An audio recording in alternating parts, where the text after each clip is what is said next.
तीन राज्यों में राज्यसभा की 11 सीटों के लिए वोटिंग पूरी हो चुकी है। काउंटिंग चल रही है और कुछ ही देर में नतीजे भी आ जाएंगे।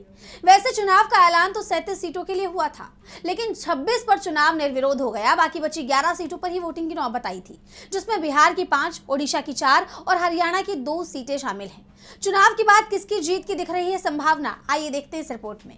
बिहार, हरियाणा और ओडिशा की 11 राज्यसभा सीटों के लिए वोटिंग का काम पूरा हो गया है। काउंटिंग शुरू हो चुकी है, नतीजे भी कुछ ही देर में आने वाले हैं। लेकिन वोटिंग के दौरान जमकर हंगामे की स्थिति दिखाई दी।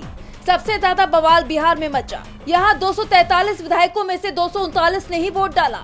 ऐसे में जीत के लिए जरूरी वोटों की संख्या 41 से घटकर 40 रह गई। चुनाव में बीजेपी और जेडीयू के दो उम्मीदवारों की जीत पहले से ही तय मानी जा रही थी। 5वीं सीट पर एनडीए के उपेंद्र कुशवाहा और महागठबंधन के अमरिंदर धारी सिंह के बीच कांटे की टक्कर है। जिन 4 विधायकों ने वोट नहीं डाला है, उसमें कांग्रेस के 3 और आरजेडी का 1 विधायक शामिल है।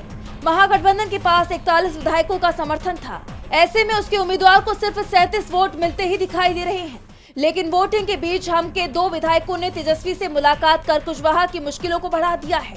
हम की तरफ से कुशवाहा की उम्मीदवारी का पहले विरोध किए जाने की खबरें भी सामने आ रही थी। वहीं पूर्णिया से निर्दलीय सांसद पप्पू यादव ने दावा किया कि एनडीए के कई विधायकों ने क्रॉस वोटिंग की है। ऐसे में महागठबंधन बड़ा उलटफेर करता दिखाई दे रहा है। वहीं बात ओडिशा की करें तो यहाँ की 4 सीटों में से बीजेपी को 2 और बीजेडी को 1 सीट मिलना तय माना जा रहा है। चौथी सीट पर बीजेपी समर्थक दिलीप रे और कांग्रेस की फूलो देवी नेताम के बीच मुकाबला है। बीजेपी के पास 79 विधायक हैं। 3 निर्दलीय का समर्थन भी उनके पास है। इस तरह से 82 सदस्य बीजेपी के पास है।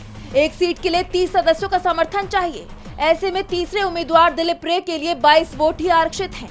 दावा किया जा रहा है कि 3 विधायकों ने क्रॉस वोटिंग की है। ऐसे में रे को 25 वोट मिल सकते हैं, जबकि बीजेडी के पास 48 विधायक हैं, जिसमें से 18 वोट कांग्रेस के खाते में ट्रांसफर करने का वादा नवीन पटनायक ने किया था। कांग्रेस के पास 14 विधायक हैं, जिसमें 3 अगर क्रॉस वोटिंग भी कर देते हैं तो भी कांग्रेस उम्मीदवार को 29 वोट मिल जाएंगे। यानी बिहार के साथ ओडिशा में भी एनडीए को झटका लग सकता है, जबकि हरियाणा में भी किसी तरह की क्रॉस वोटिंग की खबर सामने नहीं आई है। यहाँ कांग्रेस और बीजेपी के एक-एक उम्मीदवार के जीतने की पूरी संभावना दिखाई दे रही है। डीबी लाइव की रिपोर्ट।